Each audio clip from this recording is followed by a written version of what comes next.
यही था कल का हेडिंग। निकाले कॉपी, नोट किया जाए।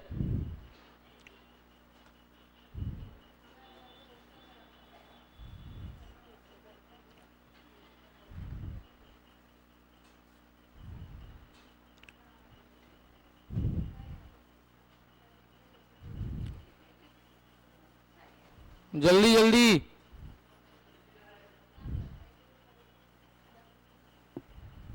लिखेंगे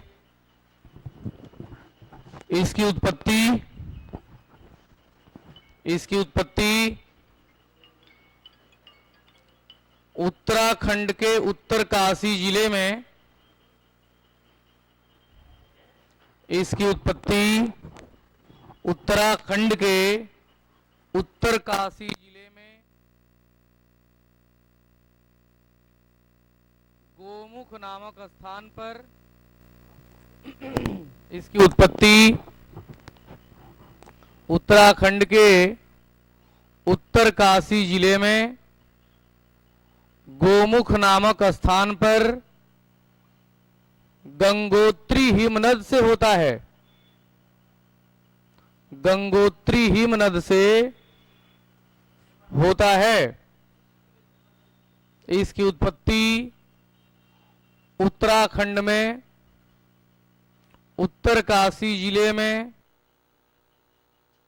गोमुख नामक स्थान पर गंगोत्री हिमनद से होता है। गंगोत्री हिमनद से होता है, जो 5 राज्यों, जो 5 राज्यों डैश उत्तराखंड, उत्तर प्रदेश, उत्तराखंड, उत्तर प्रदेश, बिहार, झारखंड और पश्चिम बंगाल, जो उत्तराखंड, उत्तर प्रदेश, बिहार, झारखंड और पश्चिम बंगाल में प्रवाहित होते हुए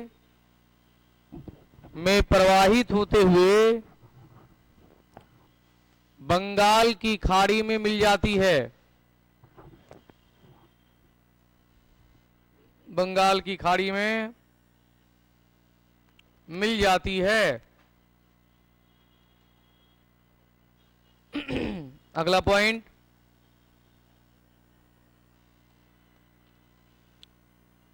बिहार में गंगा नदी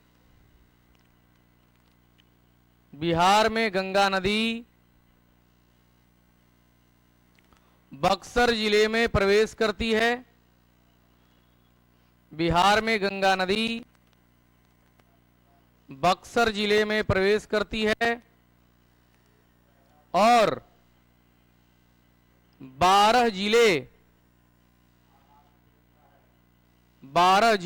वहां ब्रैकेट दीजिए, सारण,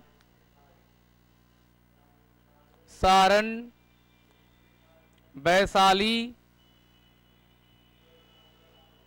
समस्तीपुर, सारण, वैशाली, समस्तीपुर, बेगूसराय, खगड़िया,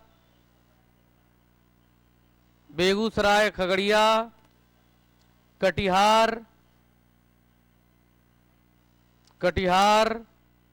बक्सर, भोजपुर,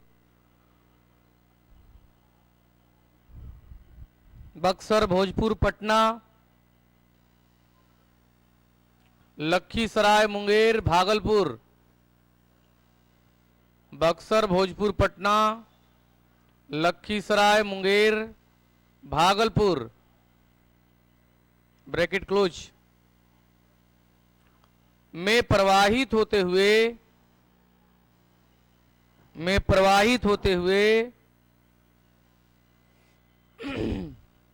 झारखंड में प्रवेश कर जाती है। झारखंड में प्रवेश कर जाती है। हो गया। फिर वहां एक छोटा सा ब्रैकेट दीजिए और लिखेंगे बिहार में गंगा का अंतिम प्रवाह, बिहार में गंगा का अंतिम प्रवाह कटिहार जिले में है। अब प्रवेश कौन जिला में करती है? हाँ, अंतिम प्रवाह कटिहार जिले में है। अगला पॉइंट, बिहार में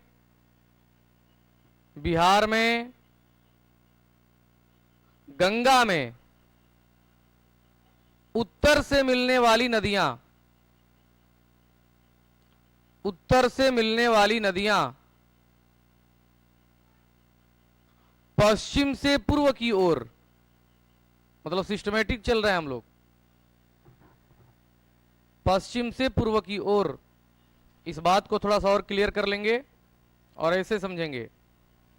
ये गंगा नदी हो गई, तो दक्षिण से भी मिली है और कहां से? उत्तर से भी। तो पहला नदी मिली है घाघरा, दूसरा कौन? गंडक, तीसरा कौन? बूढ़ी गंडक। इस प्रकार से अगर बात करें तो हम किधर से किधर लिखवा रहे हैं? पश्चिम से पूरब। तो पश्चिम से पूरब में पहला नदी कौन होगा? घाघरा। आई सबसे अंतिम में कौन मिली थी? महानंदा। अगर पूरब से पश्चिम कह देंगे तो पहला कौन हो जाएगा? तो उत्तर से मिलने वाली नदी। अगर दक्षिण से बात करेंगे तो पहले क्रमनासा मिली, उसके बाद सोन, उसके बाद पुनपुन, उसके बाद फल्गु, उसके बाद क्यूल। तो इसको कहेंगे पश्चिम से पूरब। तो पहले कौन? क्रमनासा। अब पूरब से पश्चिम पहले कौन? क्यूल। समझ में आ गया? नोट करेंगे। बिहार में गंगा में उत्तर से मिलने वाली नदियां पश्चिम से पूर्व की ओर डैश घाघरा, गंडक, बूढ़ी गंडक, घाघरा, गंडक, बूढ़ी गंडक, बागमती,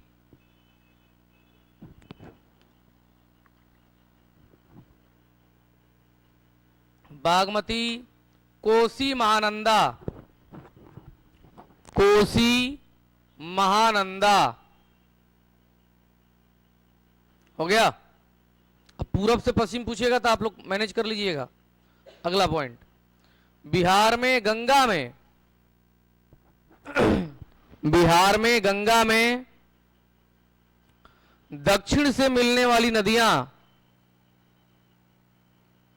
दक्षिण से मिलने वाली नदियां पश्चिम से पूर्व की ओर, पश्चिम से पूर्व की ओर, पश्चिम से पूर्व की ओर डैश कर्मनासा, कर्मनासा, सोन,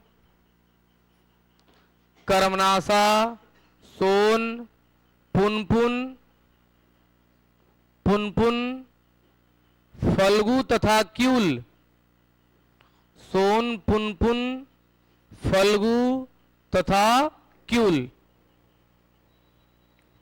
हो गया। नोट लिखेंगे जरा गंगा के बारे में। भारत की राष्ट्रीय नदी कौन? गंगा। ये तो कोई भी बोल देगा। अब जो बोल रहे हैं इसमें कंफ्यूजन होगा तो कोई दिक्कत नहीं है। भारत में गंगा नदी को राष्ट्रीय नदी किस दिन घोषित किया गया भाई?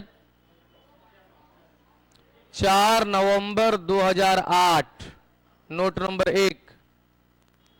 नोट में महत्वपूर्ण पॉइंट ही चलता है, नोट करेंगे। 4 नवंबर 2008 को गंगा नदी को 4 नवंबर 2008 को गंगा नदी को राष्ट्रीय नदी घोषित किया गया, राष्ट्रीय नदी घोषित किया गया, राष्ट्रीय नदी घोषित किया गया। नोट नंबर 2, गंगा नदी, गंगा नदी बिहार के भागलपुर, गंगा नदी बिहार के भागलपुर और झारखंड के साहेबगंज जिले के बीच। जल्दी जल्दी बोल रहे हैं हम, हैं? आप बड़ी दिन के बाद आए हैं क्लास, आपका ऑफिस में फोटो लगा है ना, इसलिए हम पहचान लिए।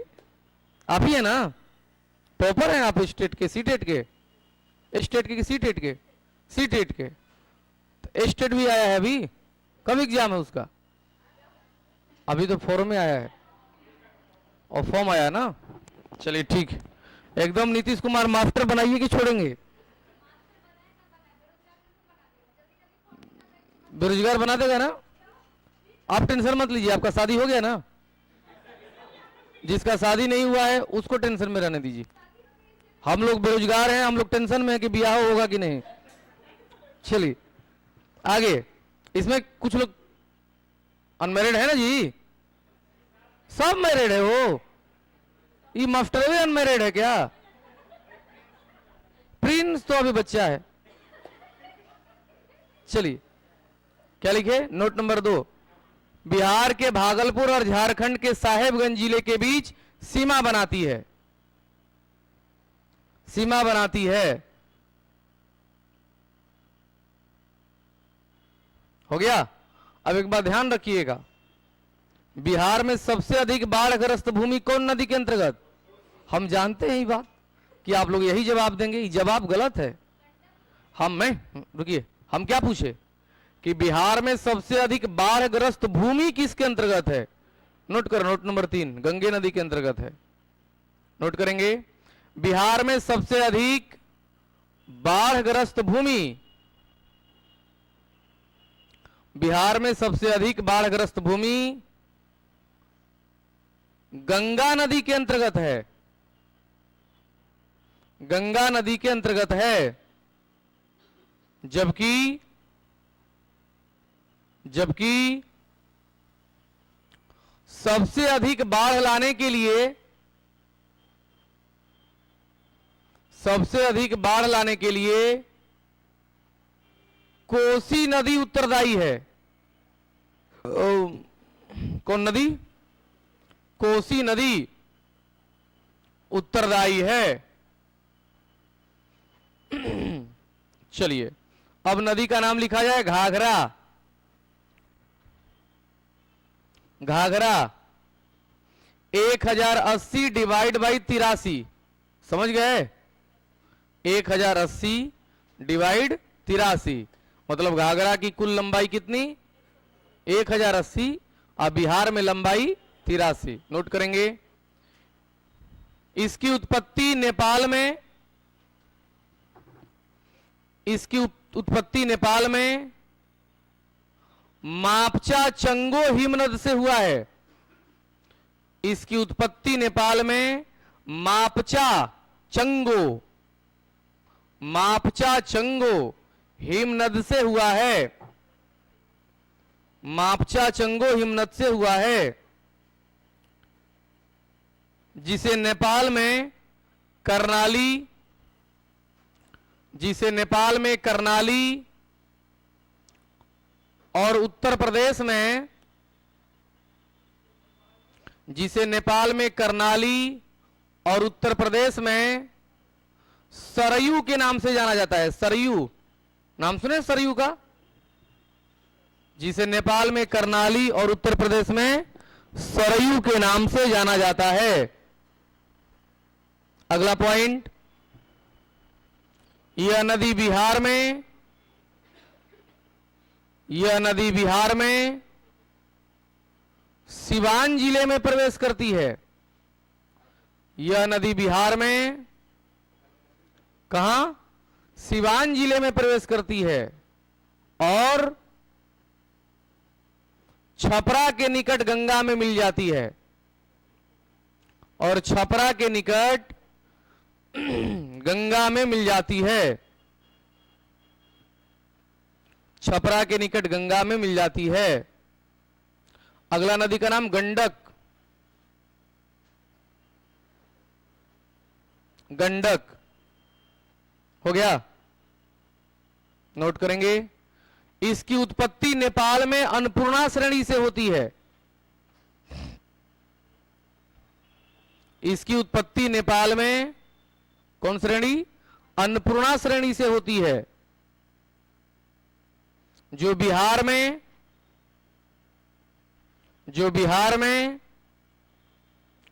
पश्चिम चंपारण जिले में, जो बिहार में पश्चिम चंपारण जिले में वाल्मीकि नगर नामक स्थान पर प्रवेश करती है। नाम सुने वाल्मीकि नगर? बिहार में राष्ट्रीय उद्यान नहीं, टाइगर रिजर्व, दोनों बड़ा अंतर होता है। क्या लिखे अभी? एक मिनट। जो बिहार में पश्चिम चंपारण जिले में वाल्मीकि नगर में प्रवेश करती है और वैशाली जिले के हाजीपुर के निकट, और वैशाली जिले के हाजीपुर के निकट गंगा में मिल जाती है। गंगा में मिल जाती है। अगला पॉइंट, गंडक नदी को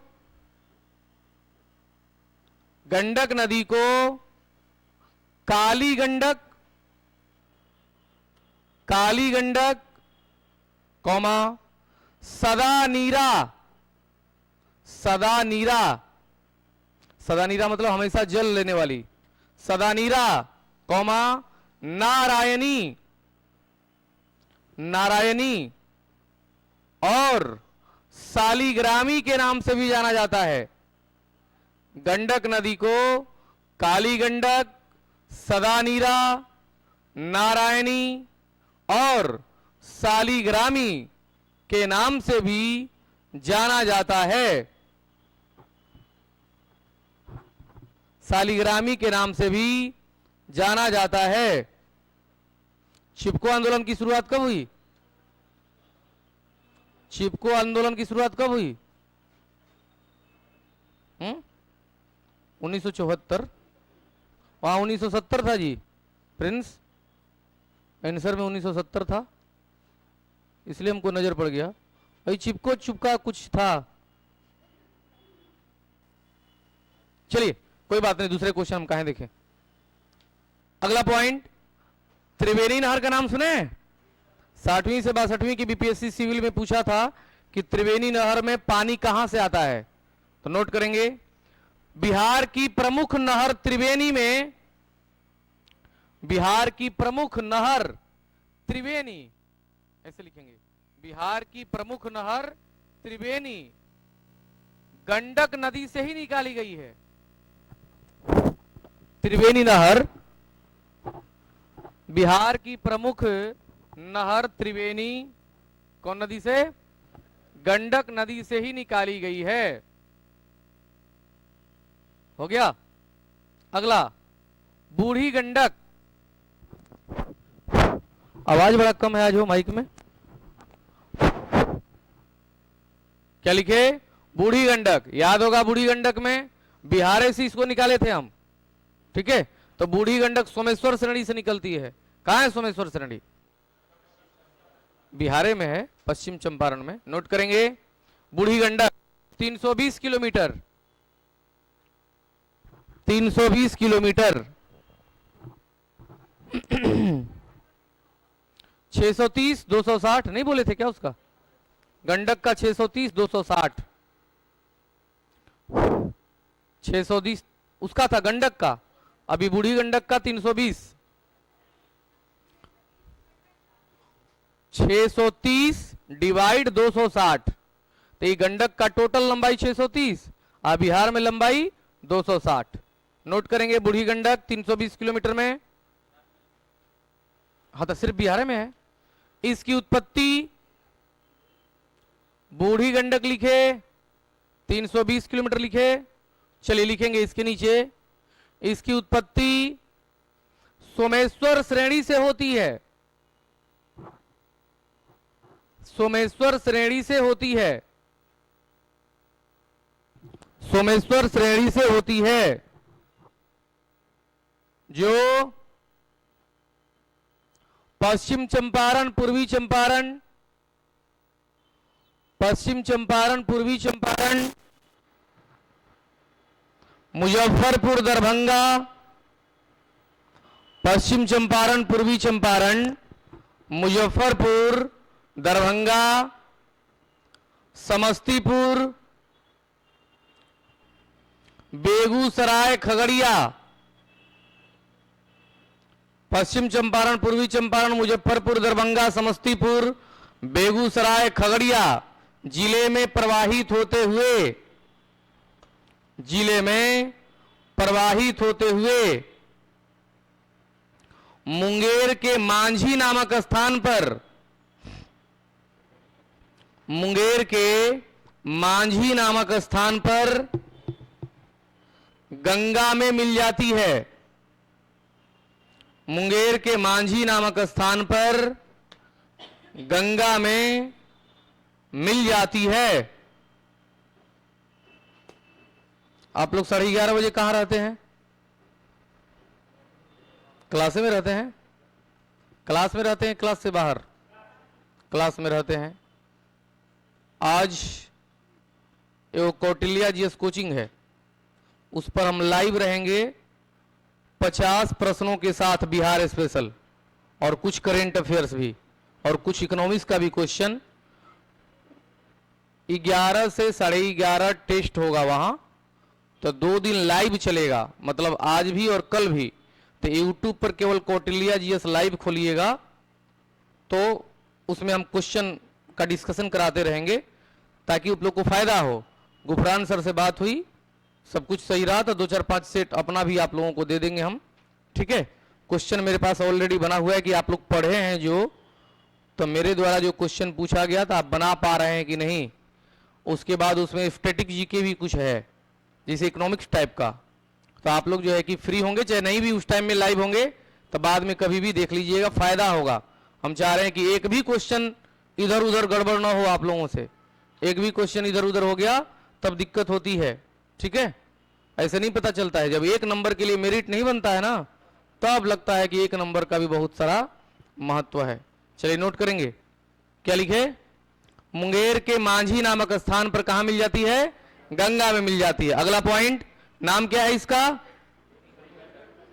चलती है एकदम जवान जैसा, बड़ी तेज चलती है। नोट कर अगला पॉइंट, बिहार में गंगा की सहायक नदियों में, बिहार में गंगा की सहायक नदियों में,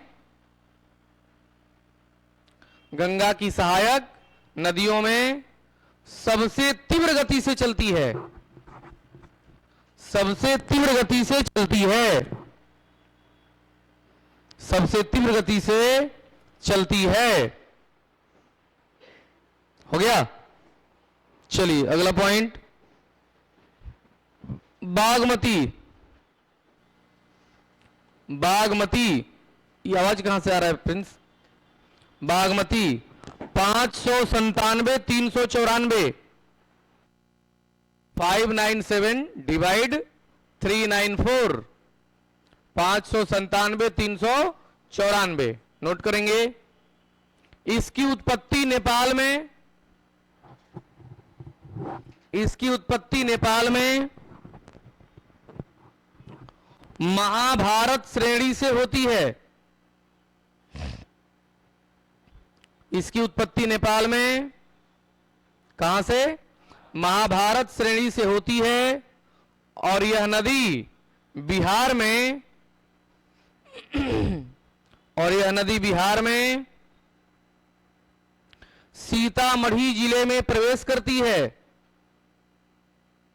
सीतामढ़ी जिले में प्रवेश करती है, और बेगूसराय के निकट, बेगूसराय के निकट बूढ़ी गंडक में मिल जाती है। बेगूसराय के निकट बूढ़ी गंडक में मिल जाती है, बूढ़ी गंडक में मिल जाती है। हो गया? काठमांडू में वो पशुपतिनाथ का मंदिर है, वो कौन भगवान को समर्पित है? शिव को। कौन नदी के किनारे? यह नदी के किनारे। अगला पॉइंट, नेपाल के काठमांडू में, नेपाल के काठमांडू में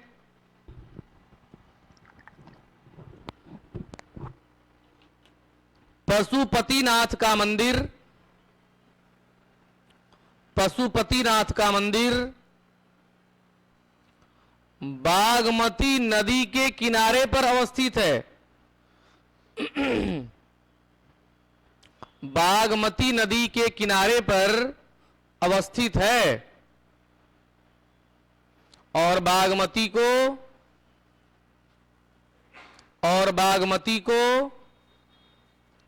नेपाल में सबसे पवित्र नदी माना जाता है और बागमती को नेपाल में सबसे पवित्र नदी माना जाता है।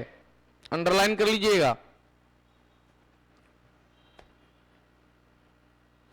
सबसे पवित्र नदी माना जाता है।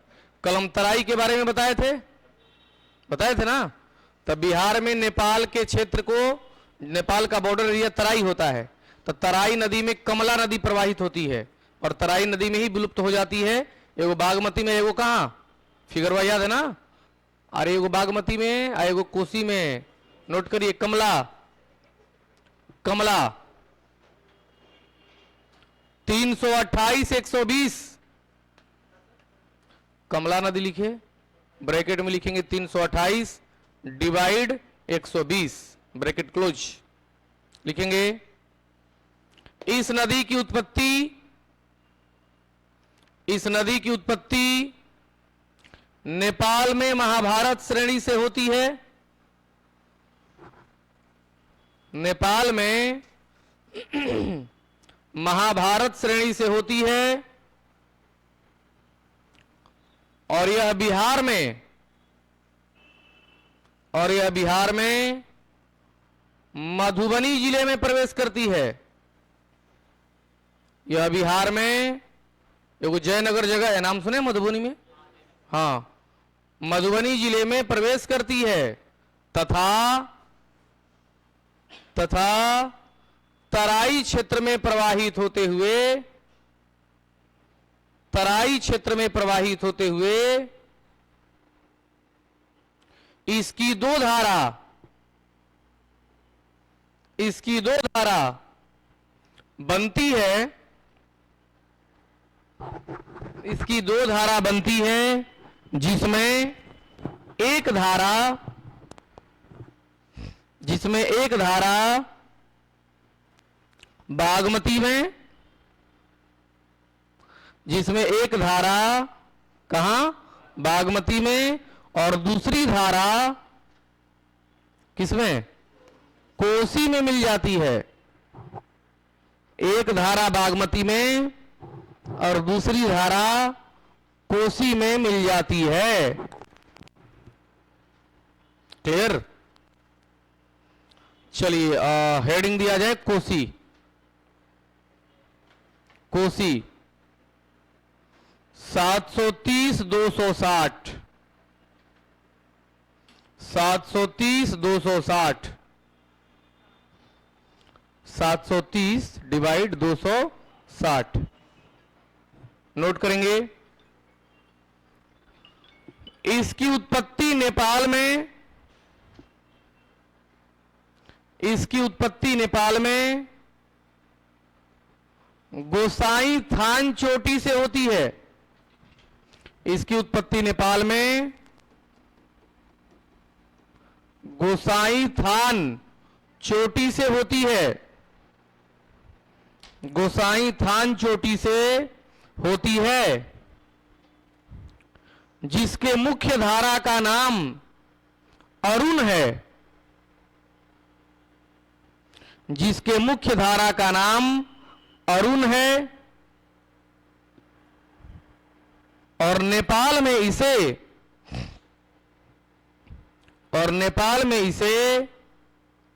सप्तकोशी कहा जाता है। नेपाल में इसे कौन कोशी? सप्त, सप्त मतलब सात, सप्तकोशी कहा जाता है। अगला, कोसी नदी, कोसी नदी बिहार में, बिहार में सुपौल जिले के, सुपौल जिले के, सुपौल जिले के भीमनगर नामक स्थान पर प्रवेश करती है। भीमनगर नामक स्थान पर प्रवेश करती है और भीमनगर नामक स्थान पर प्रवेश करती है और कटिहार जिले के, कटिहार जिले के कुर्सेला नामक स्थान पर, कुर्सेला नाम नहीं सुने? कटिहार जिले के कुर्सेला नामक स्थान पर गंगा में मिल जाती है, गंगा में मिल जाती है, गंगा में मिल जाती है। नेक्स्ट पॉइंट, कोसी नदी अपने मार्ग परिवर्तन के लिए जानी जाती है।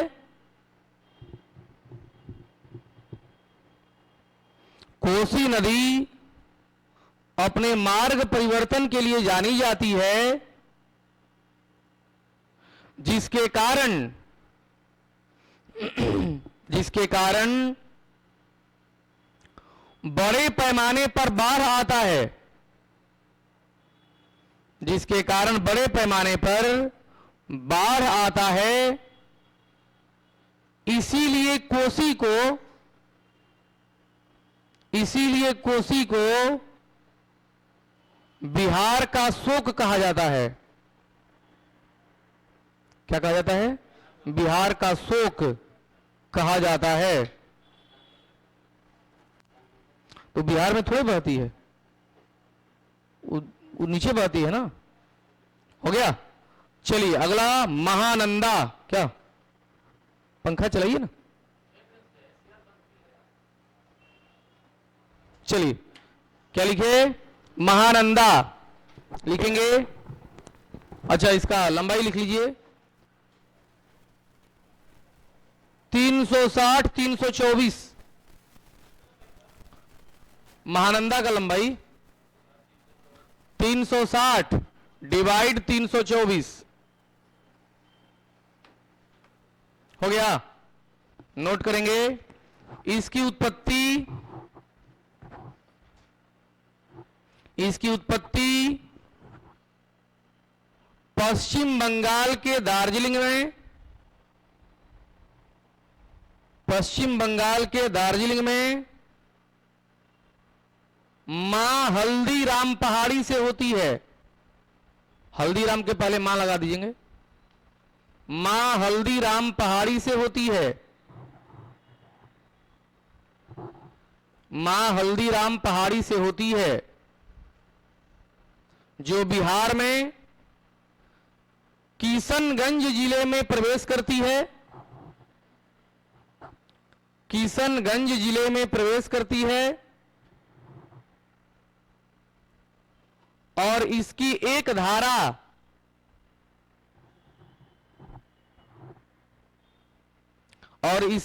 धारा कटिहार जिले के मनिहारी में, इसकी एक धारा कहां? कटिहार जिले के मनिहारी में गंगा नदी में मिलती है। गंगा नदी में मिलती है। वहां छोटा सा ब्रैकेट देंगे। इसकी मुख्य धारा, इसकी मुख्य धारा पश्चिम बंगाल के मालदा में, नाम सुने? मालदा, मालदा टाउन। इसकी मुख्य धारा पश्चिम बंगाल के मालदा में गंगा में मिलती है। इसकी मुख्य धारा पश्चिम बंगाल के मालदा में गंगा में मिलती है। हो गया। तो ये थी उत्तर की नदियां। हेडिंग दिया जाए, हेडिंग से पहले नोट लिखा जाए। नोट, घाघरा और गंडक नदी, घाघरा और गंडक नदी उत्तर प्रदेश और बिहार के बीच सीमा बनाती है। घाघरा और गंडक नदी किसके बीच? उत्तर प्रदेश और बिहार के बीच सीमा बनाती है। नोट नंबर 2, महानंदा नदी, महानंदा नदी बिहार और पश्चिम बंगाल के बीच सीमा बनाती है। बिहार और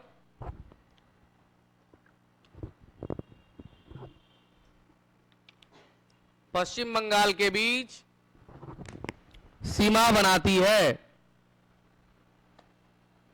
हो गया। अब हेडिंग दिया जाए दक्षिण बिहार की नदियां। दक्षिण बिहार की नदियां। क्लियर? दक्षिण बिहार की नदियां में पहला नदी का नाम सुने होंगे करमनासा। हेडिंग दिया जाए नीचे करमनासा 192 किलोमीटर 192। दक्षिण की बिहार की नदियों में सिर्फ एक ही लेंथ चलेगा, क्योंकि नीतीश कुमार को इतना टाइम ही नहीं है कि बिहार झारखंड वाला नदी का अलग अलग बनवा दें। चलिए क्या लिखे? 192 किलोमीटर। नोट करेंगे। इसकी उत्पत्ति विंध्य श्रेणी के पूर्वी भाग से होती है। विंध्य श्रेणी के पूर्वी भाग से होती है, जो कैमूर और बक्सर जिले में प्रवाहित होती है। कैमूर और बक्सर जिले में प्रवाहित होती है और उत्तर प्रदेश तथा बिहार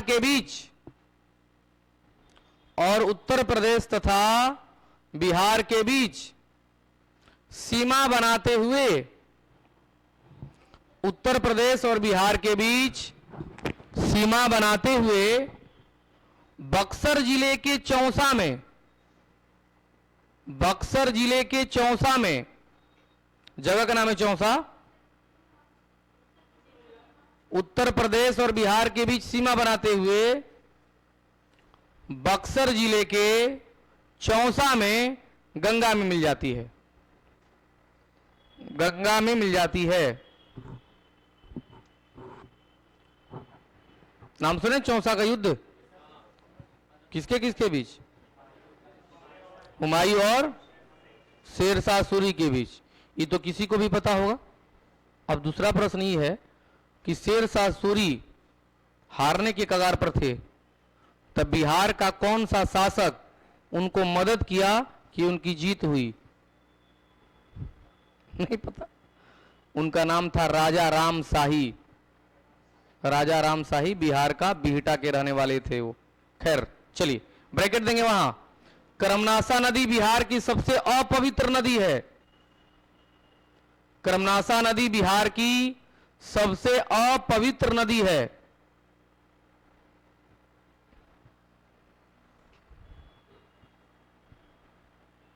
हो गया। अगला सोन।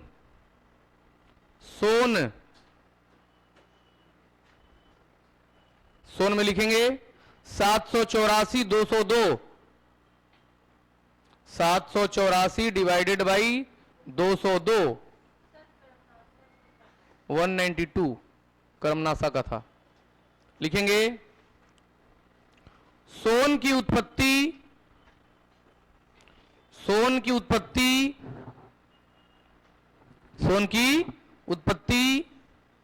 अब यहां पर थोड़ा सा विवादित एक बात है कि छत्तीसगढ़ और मध्य प्रदेश जब एक था तो मैकाल श्रेणी मध्य प्रदेश में पड़ता था, लेकिन जब छत्तीसगढ़ अलग हो गया तो मैकाल श्रेणी हो गया छत्तीसगढ़ में, और सोन नदी मैकाल श्रेणी से ही निकलती है। तो अभी भी क्वेश्चन पूछता है तो आंसर भी देता है कि सोन नदी की उत्पत्ति किस राज्य में हुई है, तो मध्य प्रदेश देता है, लेकिन एक्चुअल में आंसर अगर छत्तीसगढ़ दे तो घबराना नहीं है, क्योंकि छत्तीसगढ़ ही एक्चुअल आंसर सही है। ठीक है, हालांकि हम लिखवाते हैं, क्या लिखे, सोन नदी की उत्पत्ति मैकाल श्रेणी से अमरकंटक नामक स्थान से होती है। मैकाल श्रेणी से अमरकंटक नामक स्थान से होती है, जो रोहतास जिले में प्रवेश करती है, जो रोहतास जिले में प्रवेश करती है और पटना जिले के मनेर नामक स्थान पर, ये भी नाम सुने होंगे, पटना जिले के कौन स्थान पर, मनेर नामक स्थान पर गंगा में मिलती है। बिहार के रोहतास जिले में प्रवेश करती है और पटना जिले के मनेर नामक स्थान पर गंगा में मिल जाती है। इसी में अगला पॉइंट, यह भ्रंश घाटी में प्रवाहित होती है। यह भ्रंश घाटी में, भ्रंश घाटी मतलब ऐसा गहरा स्थान जिसके दोनों तरफ पर्वत हो। यह भ्रंश घाटी में प्रवाहित होती है, भ्रंश घाटी में प्रवाहित होती है। हो गया। नेक्स्ट, पुनपुन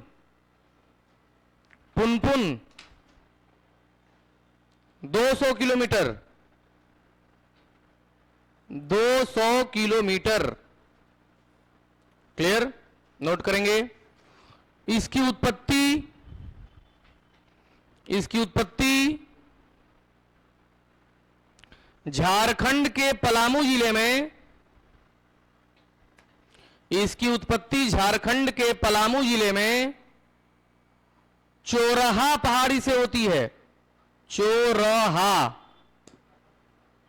झारखंड के पलामू जिले में चोरहा पहाड़ी से होती है, जो औरंगाबाद जिले के नवीनगर में,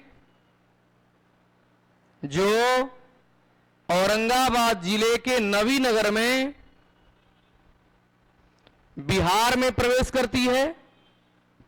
औरंगाबाद जिले के नवीनगर में, नवीनगर एनटीपीसी का वहां वो प्लांट है, नवीनगर में बिहार में प्रवेश करती है और पटना जिले के फतुहा में, फतुहा का तो नाम सुने ही होंगे, पटना जिले के फतुहा में गंगा में मिल जाती है,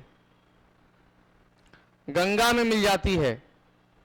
ये कहां प्रवेश कर रही है और कहां गंगा में मिल रही है, इस पर हम इसलिए जोर दे रहे हैं कि नदी से इससे रिलेटेड प्रश्न बनता है। आप उठा करके देख लेंगे तो पूरा एकदम कंप्लीट। अभी जो हम लिखवाए फतुहा में 1 जुलाई 2018 को 63वीं बीपीएससी का जो एग्जाम हुआ था उसमें पूछा हुआ प्रश्न था। इसके पहले लिखवाए कि सोन नदी मनेर में गंगा नदी में मिलती है, ये 8 मई 2022 को 67वीं बीपीएससी का जो एग्जाम हुआ था उसमें पूछा गया प्रश्न था। ठीक है, आगे अगला पॉइंट, इसी में हमने कल टाल का चर्चा किए थे। तो बिहार में दक्षिण में टाल कि उत्तर में टाल, तो दक्षिण में 3 गो नदी टाल बनाती है, 3 के अलावा चौथी नदी नहीं बनाती। एक पुनपुन बनाती है, एक फल्गु बनाती है और एक क्यूल बनाती है। सोन नहीं बनाती, सोन मनेरे में तो मिल जाती है। तो नोट करेंगे नीचे, पुनपुन नदी टाल क्षेत्र का निर्माण करती है, टाल क्षेत्र का निर्माण करती है, टाल क्षेत्र का निर्माण करती है। नोट करेंगे अगला, फल्गु। फल्गु, फल्गु 235 किलोमीटर, 235 किलोमीटर हो गया। लिखेंगे इसकी उत्पत्ति झारखंड में छोटा नागपुर पठार से होती है। इसकी उत्पत्ति झारखंड में छोटा नागपुर पठार से होती है,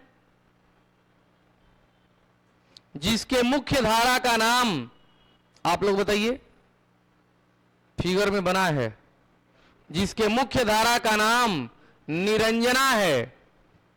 इसी नदी के तट पर ना गौतम बुद्ध को ज्ञान की प्राप्ति हुई थी, जिसके मुख्य धारा का नाम निरंजना है। लेकिन बोध गया के निकट, लेकिन बोध गया के निकट मोहना नदी के मिलने के बाद, बोध गया के निकट मोहना नदी के मिलने के बाद इसका नाम फल्गु हो जाता है। मोहना नदी के मिलने के बाद इसका नाम क्या हो जाता है? फल्गु हो जाता है। क्लियर? अगला पॉइंट, फल्गु नदी, फल्गु नदी बिहार में सबसे अधिक ताल क्षेत्र का निर्माण करती है। फल्गु नदी बिहार में सबसे अधिक ताल क्षेत्र का निर्माण करती है, ताल क्षेत्र का निर्माण करती है और स्वयं मोकामा ताल में विलुप्त हो जाती है। स्वयं मोकामा ताल में विलुप्त हो जाती है।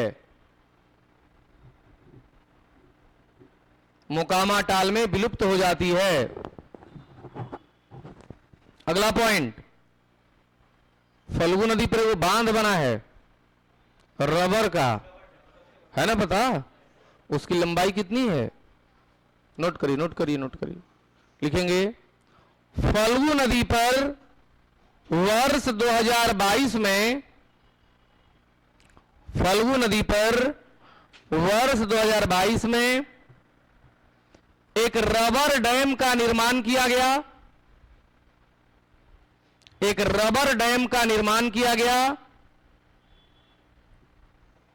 एक रबर डैम का निर्माण किया गया, जिसे गयाजी डैम कहा जाता है। क्या कहा जाता है? गयाजी डैम, जिसे गयाजी डैम, गयाजी डैम कहा जाता है। ब्रैकेट, लंबाई 411 मीटर, लंबाई 411 मीटर हो गया। अगला क्यूल, क्यूल नदी, गयाजी डैम नाम है उसका। 111 किलोमीटर क्यूल नदी। नोट करेंगे इसकी उत्पत्ति, इसकी उत्पत्ति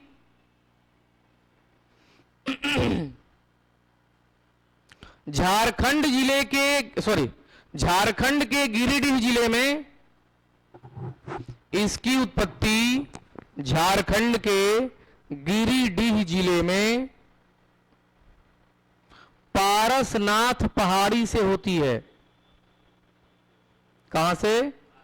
पारसनाथ पहाड़ी से होती है। और यह बिहार में, और यह बिहार में जमुई जिले के, जमुई जिले के सतपहाड़ी, यह बिहार में जमुई जिले के कहां?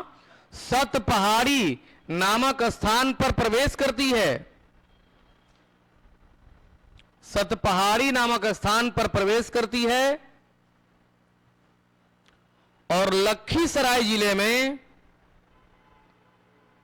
और लखीसराय जिले में सूर्यगढ़ा नामक स्थान पर, लखीसराय जिले में कौन गढ़ा? सूर्यगढ़ा नामक स्थान पर गंगा में मिल जाती है, गंगा में मिल जाती है, गंगा में मिल जाती है। नोट लिखेंगे। नोट नंबर 1, सकरी नदी, फिगर बनाए थे सकरी का। सकरी नदी छोटा नागपुर पठार से निकलती है।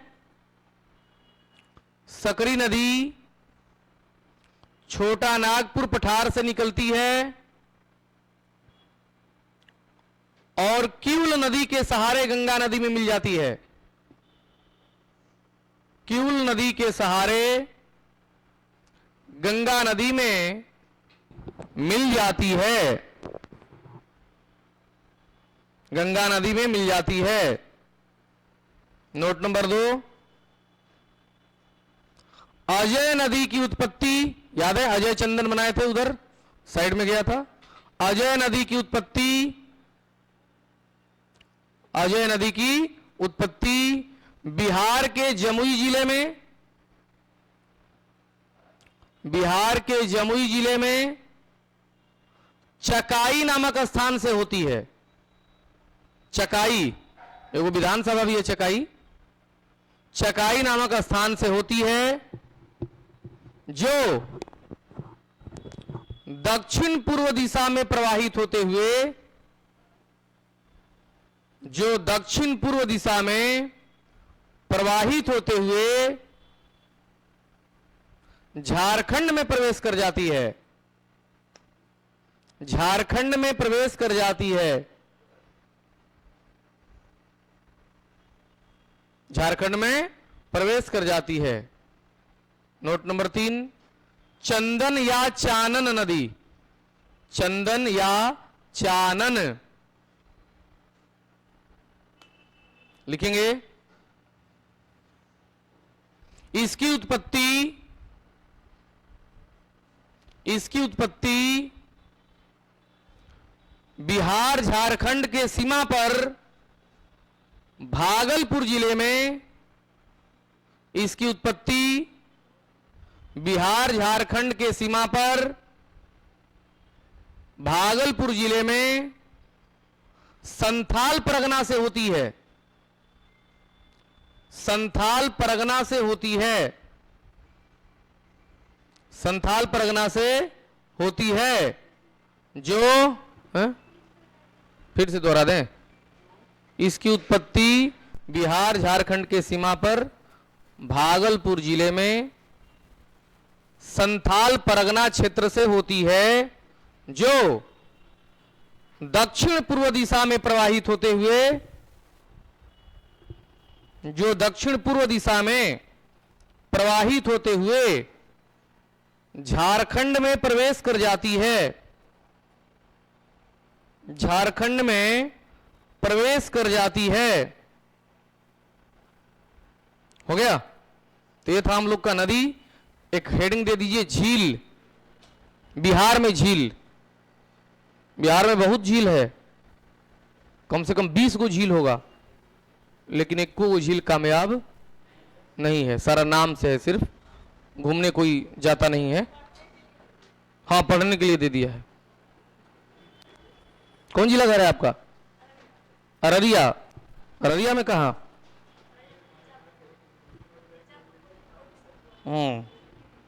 अररिया में कोई जगह है फारबिसगंज, 4-5 साल पढ़ा है उधर।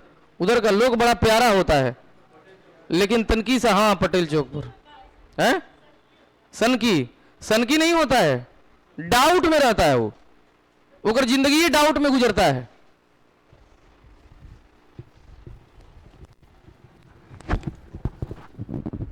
कोडलेस बाइक है, ये चल जाएगा गाड़ी।